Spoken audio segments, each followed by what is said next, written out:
এখন এই ভিডিওতে কথা বলবো দ্য সিম্প্যাথাইজার বলে একটা সিরিজ নিয়ে, যেটা 2024 সালের সিরিজ, ক্রিয়েটেড বাই পার্ক চ্যাং উক।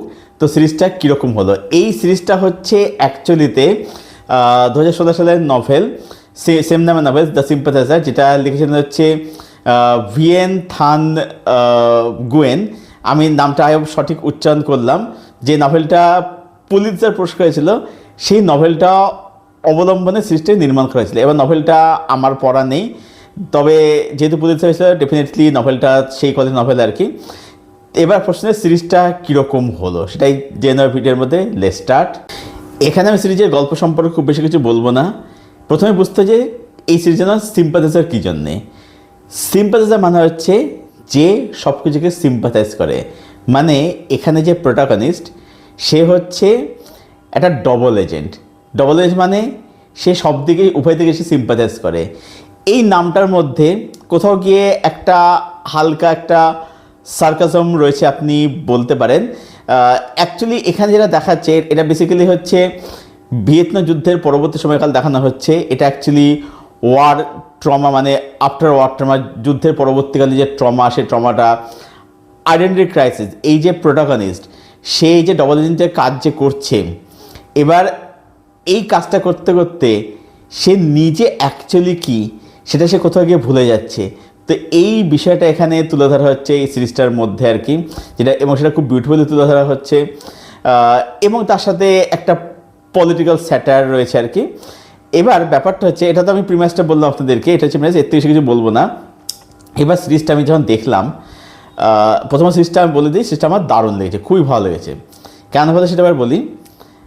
প্রথমত যেটা আমি দেখলাম সিরিজটার রেটিং, আমি দেখলাম IMDb রেটিং দেখলাম, এটা একটু বলে নেওয়া দরকার। দেখলাম যে মাত্র 6.8। তো আমি ভাবলাম যে পার্ক চ্যাং-উকের কাজ এবং যে নভেলটা পুলিৎজার পেয়েছে, সেই নভেলটা থেকে অ্যাডাপ্ট করা একটা কাজ, যেটা HBO সিরিজ আর কি, সেটা রেটিং এত কম। তো আমি ভাবলাম কী আছে দেখি তো একবার। তো এবার দেখলাম যে এই কাজটা না, এটা কিন্তু ওই পার্ক চ্যাং-উকের ধরুন ডিসিশন টু লিভ বা ওল্ড বয় বা ওনার যে ভেঞ্জেস টু যে রয়েছে, লেডি ভেঞ্জেস বা সিম্প্যাথি ফর মিস্টার ভেঞ্জেস, এই কাজটা কিন্তু সেই ধরনের কাজই নয়। মানে আমি বুঝতে পারছি যে যারা হয়তো জিনিসটা দেখতে বসেছিল তারা হয়তো অনেক বেশি হয়তো ওগুলোর মধ্যে এক্সপেক্ট করে দেখতে পাচ্ছিল যে ওরকম কিছু একটা হবে, এটা সেরকম নয়। এই কাজটা অনেক সাটেল একটা কাজ। এখানে প্রোটাগনিস্টের একটা জার্নি রয়েছে, তার একটা আইডেন্টিটি ক্রাইসিস রয়েছে। সিরিজটা জেনারেটে শেষ হচ্ছে, এন্ডিংটা দেখুন আপনি, যে খুব hard reading, but at the same time সিরিজটা কিন্তু কোথাও গিয়ে একটা হোপ বা একটা আশার আলোর জায়গায় সিরিজটা কিন্তু শেষ করা হচ্ছে আর কি। এখানে আপনি দেখুন, এখানে ভিলেন দেখাচ্ছে রবার্ট ডনি জুনিয়র। এবারে ভিলেন বলতে মানে আমরা ভিলেন ভাবি যে সে খুনোখুনি করছে, ভায়োলেন্স, সেখানে সেই ভিলেন নয়। প্রথম কথা আপনি দেখুন, এখানে রবার্ট ডনি জুনিয়র সে কিন্তু এখানে মাল্টিপল ক্যারেক্টার প্লে করছে, ঠিক আছে। আর পারপাসের পরে আসছে, আমি অনেকগুলো ক্যারেক্টার প্লে করছে।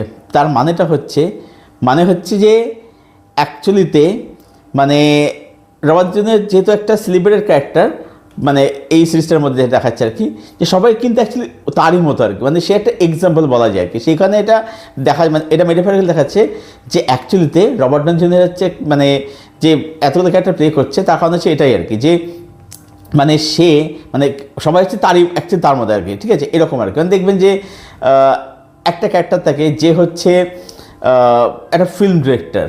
এবার সে সবসময় তার উদ্দেশ্য হচ্ছে কি, ভিয়েতনামকে সে ব্যাশ করবে। এখানে আমেরিকার মিডিয়া বলুন বা আমেরিকার যে সংবাদ, তার একটা তীব্র সমালোচনা করা হয়েছে আর কি।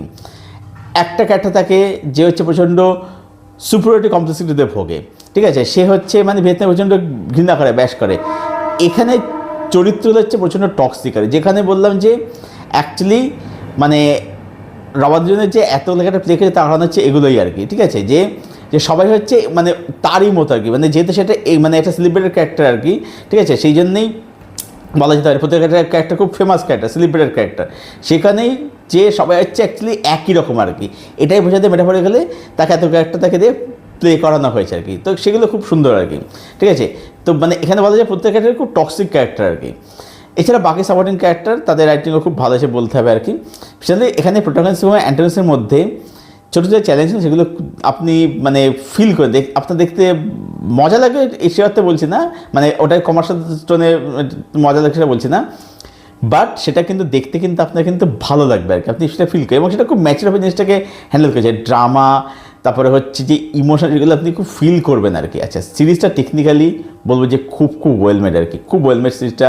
এর মেকিং বলুন, সাউন্ডের কাজ বলুন, বা টুকটাক যে ওয়ার্কসগুলো আছে সেগুলো বলুন, সব কিছু টপ নচ, ঠিক আছে। ক্যামেরা কাজ, কালার গ্রেডিং সব টপ নচ। সিরিজটা টেকনিক্যালি ভেরি ওয়েল মেড। এবার আসে সিরিজটার মধ্যে পারফরমেন্সের কথাতে। এখানে কিন্তু প্রত্যেকে খুব দারুণ অভিনয় করেছে। যে প্রোটাগনিস্ট হয়েছে, যে অভিনেতা, খুব ভালো কাজ করেছে সে। তবে আমারকে যদি জিজ্ঞেস করেন, আমি বলবো যে আমার সবথেকে ভালো লেগেছে এখানে রবার্ট ডাউনি জুনিয়রের কাজ। দারুণ করেছে, মানে অনেকগুলো ক্যারেক্টার প্লে করছে, মাল্টিপল ক্যারেক্টার প্লে করছে, এবং আপনি দেখে প্রথমত মেকআপের কাজটা অসাধারণ হয়েছেই আর কি। টেকনিকের মধ্যে এটাও বলে নেওয়া দরকার আর কি, মেকআপের কাজটা অসাধারণ হয়েছেই। কিন্তু মানে প্রত্যেকটা চরিত্রে যে একই লোক একই অভিনেতা করছে, এটা কিন্তু আপনি মানে বুঝতে পারবেন না আর কি, ঠিক আছে। আপনি মনে হয় যে সব আলাদা চরিত্র আর কি, মানে অ্যাক্টিংয়ের কাছে অসাধারণ এবং তার অভিনয় এত দারুণ। রবার্ট ডাউনি জুনিয়র হচ্ছে এই সিরিজে হচ্ছে জান, সে অ্যান্টাগনিস্ট হলো, সে কিন্তু অ্যাকচুয়ালি হিরো, এটাই বলা যেতে পারে আর কি, ঠিক আছে। মানে সিরিজের মূল আকর্ষণ যে সে নিজে আর কি। এছাড়াও যা সাপোর্টিং রোল এখানে প্লে করছে তারাও তার জায়গায় বলবো যে খুব ভালো কাজ করেছে। এবারে হচ্ছে ফাইনাল ভার্ডিক্ট। এটাই বলবো যে দ্য সিম্প্যাথাইজার এই সিরিজটা আমার তো বেশ ভালো লাগলো, ঠিক আছে। স্পেশাল সিরিজটা যে নোটে শেষ হচ্ছে, অ্যাকচুয়ালি সিরিজটার মধ্যে না যেহেতু সেভাবে কিছু নেই, মানে সেভাবে কিছু হ্যাপেনিং কিছু হয় না, মানে হয় না বলতে কি সব কিছু খুব সাটল হয়ে যেহেতু দেখায়, সেজন্য অনেক সিরিজটা ভালো নাও লাগতে পারে, অনেক সিরিজটা খুব ড্রাই লাগতে পারে। বাট সিরিজটা আমার কিন্তু বলবো যে খুব ভালো লাগলো আর কি, খুবই ভালো সিরিজ লাগলো। এটা আমি সবাই রেকমেন্ড দেখার জন্য। তবে একটা কথা বলবো যে যারা পার্ক চ্যাং সম্বন্ধে যারা জানেন, যারা ওনার old boy, lady vengeance, decision to live বা সিম্প্যাথি যে এই কাজগুলো যারা দেখেছেন, ওই কাজগুলোর এক্সপ্রেশন কিন্তু আপনারা রাখবেন না, ঠিক আছে। সেটা না রেখে যদি আপনারা একটা খুব সার্টেল একটা ম্যাচিওর একটা পলিটিক্যাল ড্রামা, একটা kind of experience spy thriller, এরকম কাজ যদি আপনারা দেখতে চান, উপভোগ করতে চান, দ্য সিম্প্যাথাইজার কাজটা কিন্তু আপনারা অবশ্যই দেখুন। এই সিরিজটা কখনোই, এই কাজটা কখনোই অ্যাটলিস্ট 6 রেটিং ডিজার্ভ করে না। রেটিং আমার তো রইল 8/10। এটাই ছিল আমার রিভিউ দ্য সিম্প্যাথাইজারের কাজটাকে কেন্দ্র করে। যারা দেখেননি, দেখব বলে মনে করছেন, অবশ্যই দেখুন। হাইলি রেকমেন্ডেড কাজটা দেখার জন্যে। দেখে এসে জানাবেন অবশ্যই কাজটা আপনাদের কীরকম লাগলো। আর যাদের কাজটা দেখা যাবে, যদি কেউ দেখে থাকেন, আপনাদের কি মতামত সেটা অবশ্যই জানাবেন কমেন্ট করে। আর এই ভিডিওটা ভালো লাগলে এটাকে অবশ্যই লাইক করবেন, শেয়ার করবেন, চ্যানেলটাকে অবশ্যই সাবস্ক্রাইব করবেন। তো চলুন ভিডিও এখানেই শেষ করছি, দেখা হচ্ছে আপনাদের সঙ্গে পরের কোনো ভিডিওতে। Till then stay best, stay healthy, keep watching good content.